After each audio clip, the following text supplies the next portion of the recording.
వరదానము: ప్రతి కర్మలో తండ్రిని అనుసరించి స్నేహానికి బదులును ఇచ్చే తీవ్ర పురుషార్థి భవ. ఎవరితో స్నేహం ఉంటుందో వారిని స్వతహాగా అనుసరించాల్సి ఉంటుంది. సదా నేను ఏ కర్మ చేస్తున్నానో అది తండ్రి అనుసారమే ఉందా అని గుర్తుండాలి. ఒకవేళ లేకుంటే ఆ పని ఆపేయండి.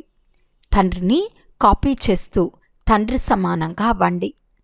కాపీ చేసేందుకు ఎలాగైతే కార్బన్ పేపర్ను వేస్తారో అలా అటెన్షన్ అనే పేపర్ను వేస్తే కాపీ అయిపోతుంది.